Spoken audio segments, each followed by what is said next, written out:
The Leadership in Law podcast is powered by Law Marketing Zone. Transform your firm's digital presence with expert marketing solutions tailored exclusively for attorneys at lawmarketingzone.com.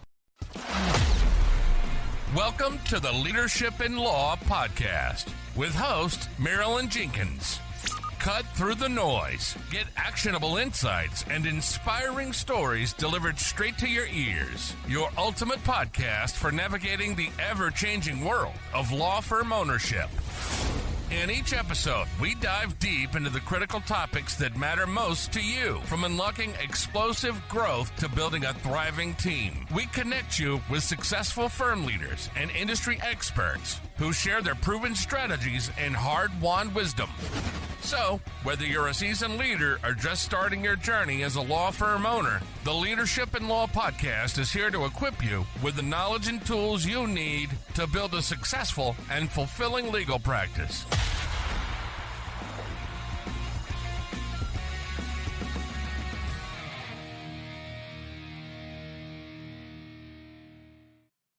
Welcome to another episode of the Leadership in Law podcast. I'm your host, Marilyn Jenkins. Please join me in welcoming my guest, Emily Logan Stedman, to the show today. Emily is a commercial litigation partner at Hush Blackwell in Milwaukee. After starting her career clerking for a federal judge and practicing at top Big Ten firms, Emily experienced firsthand the toll the profession can take on mental health. She's now a leading voice for lawyer well-being, serving on the Wisconsin Task Force on Lawyer Well-being, and sharing candid insights through her podcast, The Grace Period, and an upward post on LinkedIn. I'm excited to have you here, Emily. Welcome.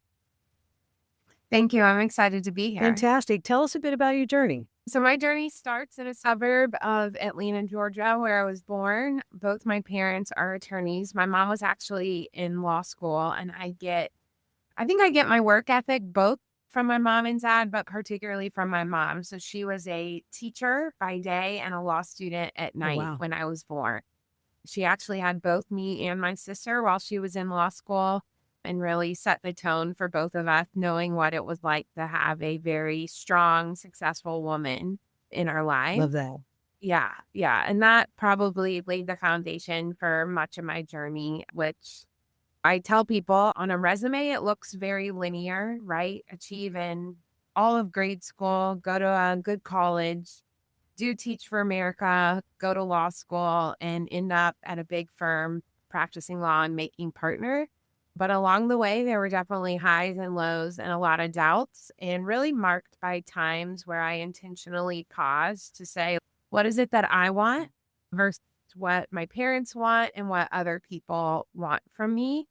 And I think to bring it back to leadership, I think most of the leadership opportunities I've had along my journey have been because I've either asked that question or a friend or colleague has approached me and said, you should go for this. And that goes all the way back to being president of my sorority to being editor-in-chief of the law journal, things I may not have considered had others not encouraged me to go for them. I love that. Now, I know in a lot of businesses, people will hire like a business coach, but in law, it's very much leaned into that the partners or the further up, higher up, not necessarily older attorneys are mentors. Have you experienced that through your journey? Yes, I will say I do have an outside business development coach. I've worked with her for about a year and a half. So I am a big advocate for coaching, and my firm has offered some coaching as well, which I think is tremendous. Mentoring has played a huge role in my legal career. I think back to when I moved to Milwaukee. I moved here from Mississippi. I'd never been to Wisconsin. Within the first month of my clerkship, my judge sat me down and said, you're not from here. You need to get out. You need to meet people. You need to network.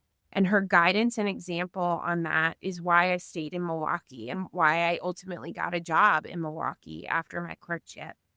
Also during clerking, when my judge was nominated to move up to the United States District Court by President Obama, we got to hire a second law clerk, and he came from private practice, from big law, civil litigation.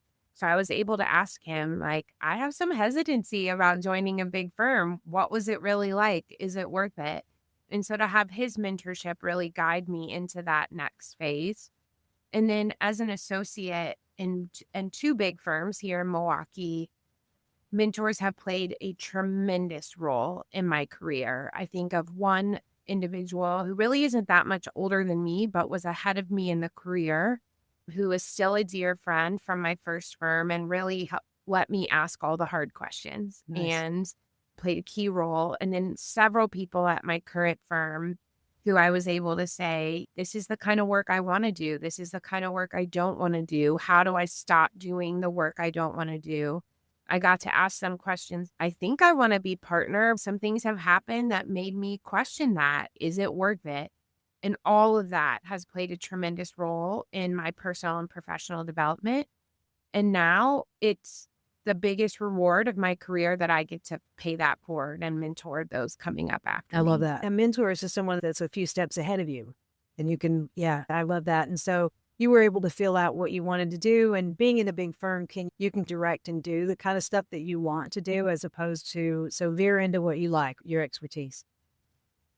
I think you can. I think I did not realize that I had as much choice over that in the beginning. That's one thing I try to teach associates now is that you have more choice and control over the work you do in the beginning. Sure, you need to say yes a lot and you need to fill your plate and hit your billable hour requirements. But at some point, you also need to stop and ask yourself, what is the work I'm doing? What is the work I like? What is the work I don't like? Who are the partners I like to work for? I did not do that in the beginning. I would have avoided some, I think, challenging times had I asked that much. Good. I think that's great advice that listen, ask questions. Absolutely. Ab- You've been really open about your experience about burnout and big law. What were the warning signs that you feel like you missed early on that would have helped you turn things around? Yes. So the conclusion of my burnout was panic attacks. I was on a family vacation on a deep sea fishing trip. I was on a boat, small boat in the middle of the Oh, ocean, no. had a full blown panic attack, and my family had to cut their fishing trip short because of me and my panic attack. And I knew I was struggling, but I don't think I realized how bad I was struggling. And the things I missed, I stopped hanging out with friends. I stopped going to those networking events that had been so crucial to me. I'm an avid tennis player. And I think without noticing, I had stopped playing tennis. And that was something that eventually I said to my husband, I haven't played tennis in 6 months. And he said to me, yeah, I think it's because you're not happy and you're struggling at work, and that's bleeding into everything else. Other signs I missed or dismissed as not being a big deal. One thing I like to talk about a lot is this experience where you're driving to work, you're in traffic, and you think, oh, if I just got in a fender bender, like nothing too serious, but they had to send me to the hospital to get checked out, I'd have an excuse not to work today. I'd have an excuse not to check my email. And every time I tell that story, I see the light bulbs go off in people's faces. I think that is a sign you are in burnout. Yeah. It's a sign that you need to start thinking about recovering from burnout and you're past the prevention stage. I agree. And I think eye-opening is noticing that you stop doing things you enjoy doing and withdraw. Absolutely. That's huge. And it took you 6 months to realize you weren't playing tennis. 6 months. It was when you get in the motions of work and work feels demanding. I tell everyone when you're not happy at work and you're a high achiever, that's part of your identity. So when you start to feel discontent or struggling with that part of your identity, the professional side, it bleeds into every aspect of your life. True. And most attorneys are high achievers. That's the point, right? Absolutely. So what was your first step that you went through? Obviously, finally realization. Okay. And now what did you do to start to recover and change how you approached work? So around the same time, or within a year of this really unfolding, I did change firms. You don't have to do that, right? That's not required. I am someone who tends to look for a new change and a fresh start. And for me, that change was an opportunity to take everything I had learned from my first firm, the good and the bad, and apply it and do it differently. Okay. And I told myself, if I change firms, and I should say, I was thinking about leaving the law altogether. I thought I wasn't cutting it as an attorney, that this wasn't right for me. Maybe I need a whole new So career. you lost the joy And altogether. absolutely. And it was my husband who said, I actually think you're good at this. Maybe you change environment and just make sure. And I said to myself, when I go to my new firm, I'm going to be fully myself. I'm going to be authentic to who I am. I'm going to ask those questions and do those things to make sure I'm doing the work that aligns with me and my goals. And if whatever firm I end up at, if that doesn't work, I will leave. And I just gave myself that permission. And this was all around the same time I started being vocal and talking openly about attorney mental health and well-being. And I just decided that is going to be an important part of who I am and what I do going forward. And I'm if I end up anywhere, they have to be supportive. And I've been extremely fortunate that Hush Blackwell has been almost miraculously supportive of not just me, but particularly those mental health and well-being efforts. I love that. So just being authentic to yourself, not just taking the status quo and recognizing. And did you start playing tennis again? I did. Nice. Absolutely. Nice. For those still deep in the real grind of firm life, what practical steps would you say to protect their mental well-being without feeling like they're falling behind? What steps would you suggest they take? Yeah. A lot of this is tied to our sense of autonomy. So many of us feel like we have no control over our day. We're either at the beck and call of clients, partners, senior associates, our families, the courts, you name it. And so the first step, I think, is to look for small ways where you can exercise some control. And that might be saying, I'm going to work out at XYZ time and sticking to that and making that, it almost feels rebellious to work out in the middle of the day. It does. But you're right, taking whatever that moment is and realizing I'm not non-responsive. I'm not irresponsible when I step away for an hour, and rewiring your brain to realize that you have more control. Other ways, I like to do rituals or routines, and Cal Newport talks about this in his book, Deep Work. I start and end my workday basically the same identical way every day. I do the same things to open my workday. I triage my inbox. I update my to-do list. I check in on my billable hour and my time entry, and then I start my day. At the end of the day, I triage my inbox, create tomorrow's to-do list, enter my time for the day. And both of those things help me be more present at work. They separate me from, in the morning, they separate me from home. And in the evening, it turns off work, right? And allows me to be present in the evening. It also helps my brain know, particularly at the end of the day, I know what to expect tomorrow. And I know right now, before I leave, if I need to be checking my email tonight. Like I understand where I am in my matters on whether I can unplug or I need to be on tonight. And that helps you, again, build that sense of control. And I think one of the things you're playing on that is what I try to do is weekly planning. I'm really bad at it. The things you want to do a review and a plan so that you have, otherwise you're bound by your calendar and you're just controlled by it. So I love the idea that you start your day with intention, what you need to do, you end it with intention. So you've got good bookends to your day.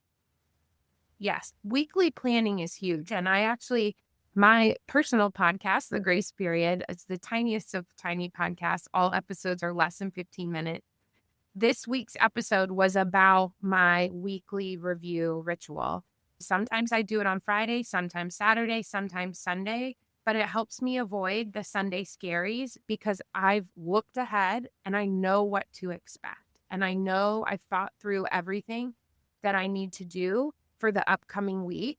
And Outlook has these focus blocks that will just automatically populate. I've reviewed those, so I know where I've blocked off time to do deep work. If they put them somewhere where it doesn't work, I remove them. So I've looked ahead so that I'm not afraid of the unknown and spending time ruminating on Sunday and blaming myself for not working. And sometimes that's 6 minutes, sometimes it's an hour. But that weekly review, so you know what to expect, is a huge help. And so you're making a point of having some family time, downtime, off time, whatever on the weekends. It's like you've created a rhythm of life that gives you value in both positions.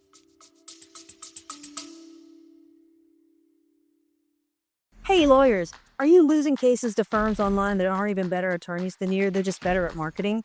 Most law firms are nearly invisible online. If you're not showing up in the Google Map pack, if your ads aren't converting, or if you're constantly waiting on referrals, you're leaving money on the table. At Law Marketing Zone, we've helped clients go from 0 to over 20 cases a month, and we put our top strategies into a quick, free checklist, the Law Firm Marketing Fix. 10 ways to stop losing clients online. Download it right now for free. You'll discover the biggest mistakes most firms are making and how to fix them fast. Then, if you're ready, book a free strategy call and we'll walk through the gaps in your current marketing. Don't wait for referrals. Start attracting your ideal clients today. Click to get the checklist now.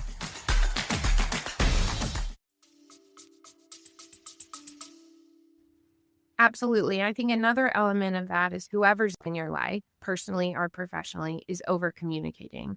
So I'm constantly telling my husband when I plan to work late, when I need to be up. I prefer to work very early in the morning rather than late at night.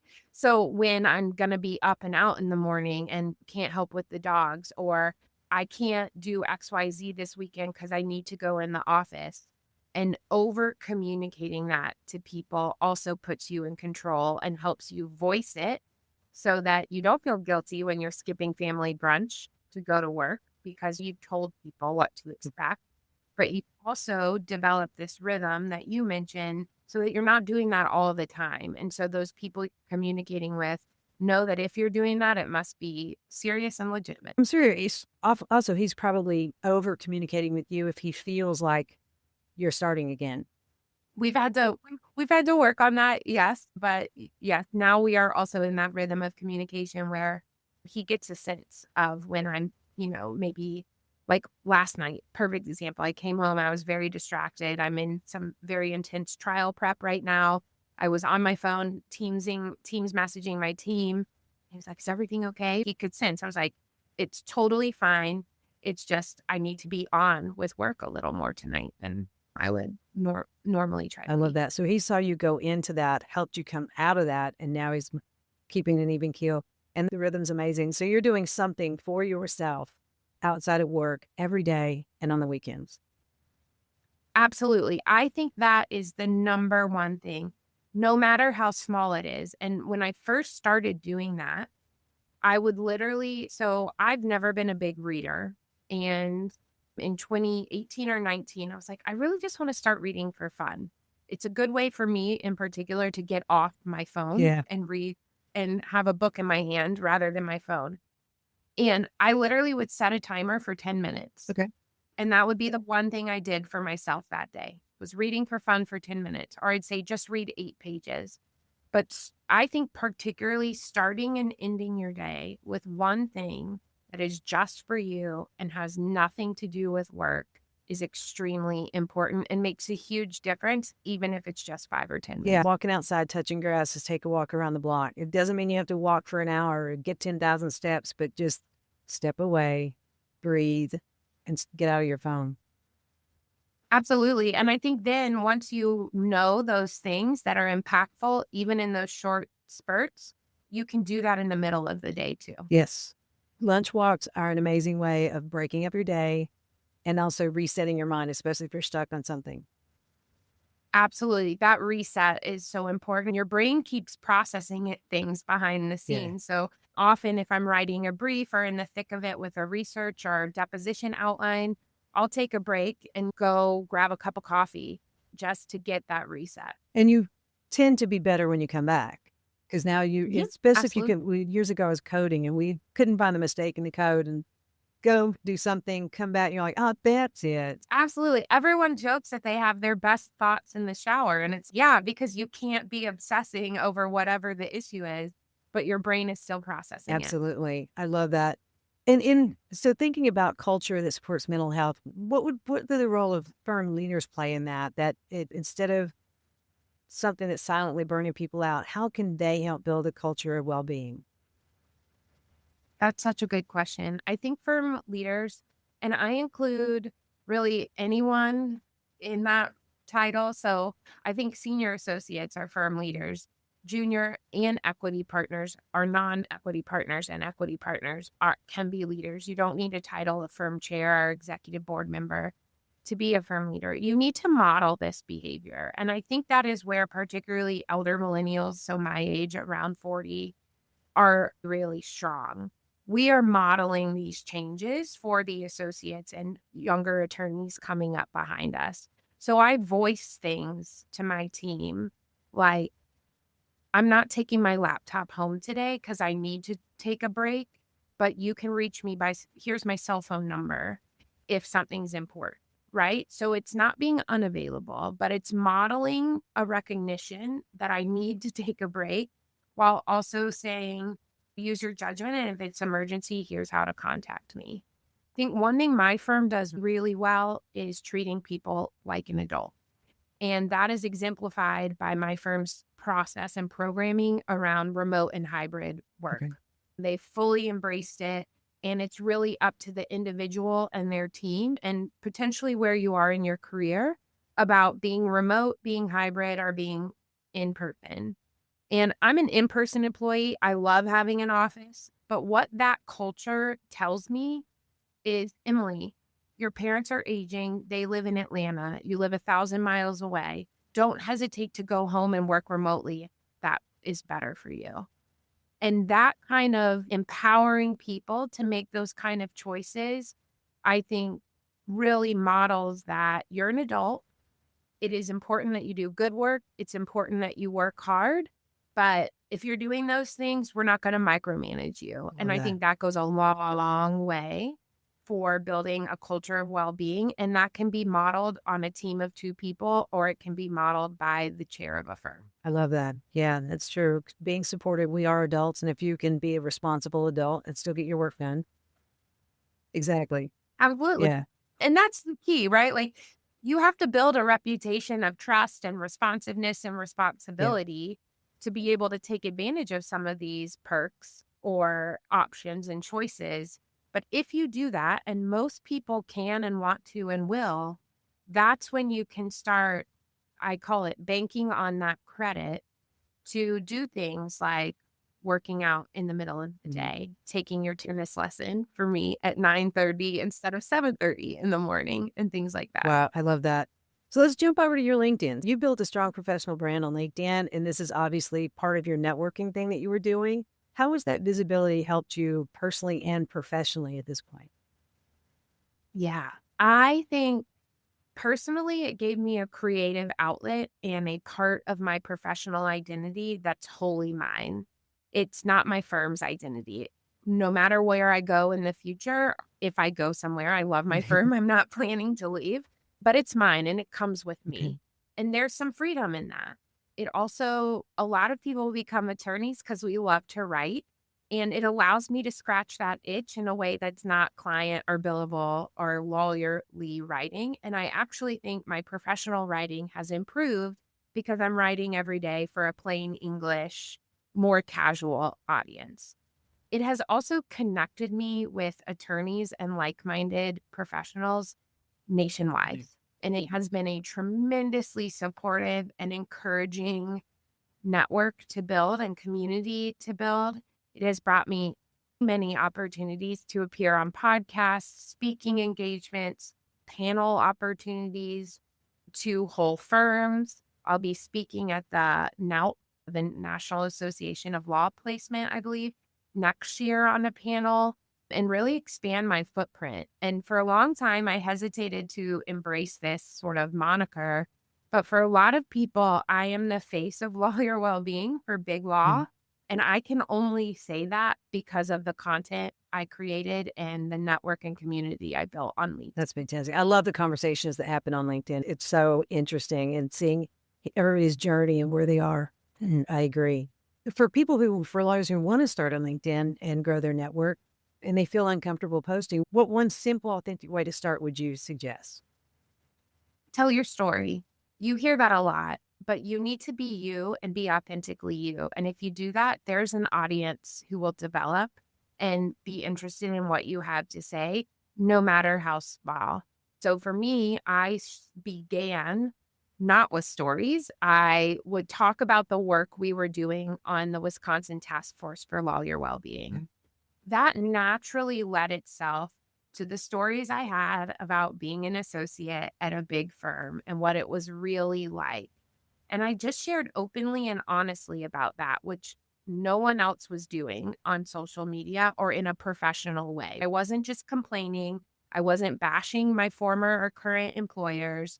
I was just saying, here's what I experienced and here's how I overcame it, or here's how you can avoid experiencing what I experienced. And if you do that consistently and authentically, people will follow. And it does feel cringy and uncomfortable in the beginning. And you will either have in your mind or someone to your face will say, lawyers shouldn't be doing that, but they are.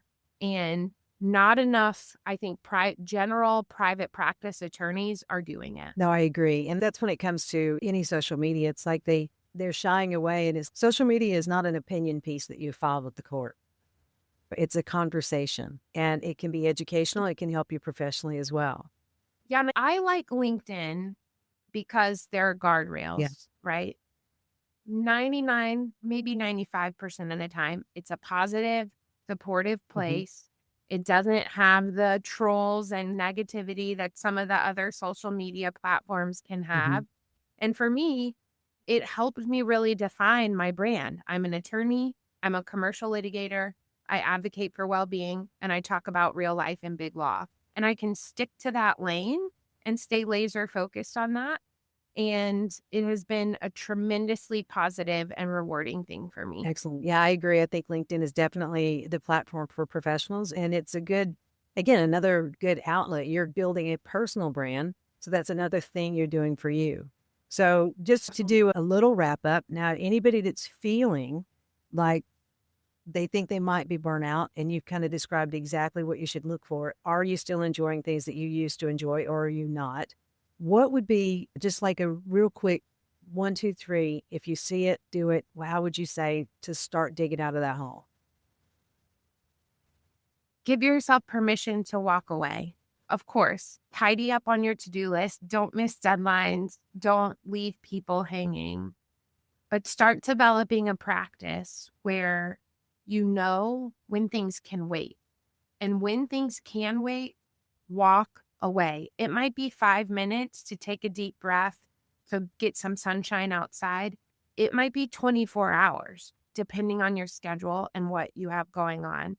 But developing that sense of, I can pause.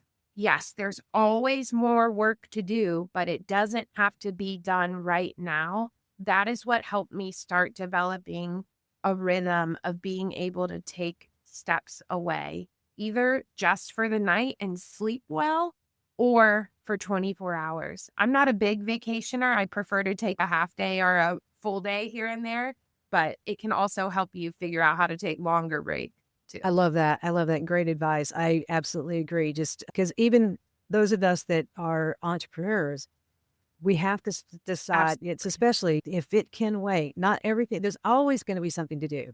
We're never going to finish our to-do list. It's just the nature of the game. But prioritizing, I love that. This has been great advice, Emily. I know our listeners are probably going to want to reach out to you or connect with you or even listen to your show. Where's the best place for them to reach you? LinkedIn for sure, Emily Logan Stedman. If you Google me, Emily Logan Stedman, my firm bio will pop up, has my email and work phone number as well. Find me wherever. I'm always happy to chat. Fantastic. Thank you so much for being here today. This has been a great episode, and I hope everybody's got some good ideas and tips to be able to move forward and start enjoying their life again. Absolutely. Thank you so much for having me.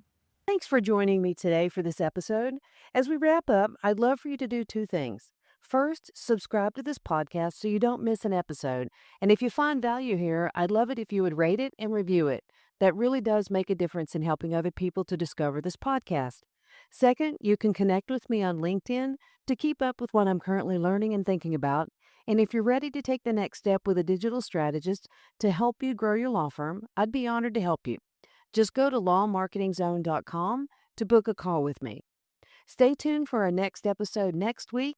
Until then, as always, thanks for listening to Leadership in Law Podcast, and be sure to subscribe wherever you listen to podcasts so you don't miss the next episode. Thanks for joining us on another episode of the Leadership in Law Podcast. Remember, you're not alone on this journey. There's a whole community of law firm owners out there facing similar challenges and striving for the same success. Head over to our website at lawmarketingzone.com. From there, connect with other listeners, access valuable resources, and stay up to date on the latest episodes. Don't forget to subscribe and leave us a review on your favorite podcast platform. Until next time, keep leading with vision and keep growing your firm.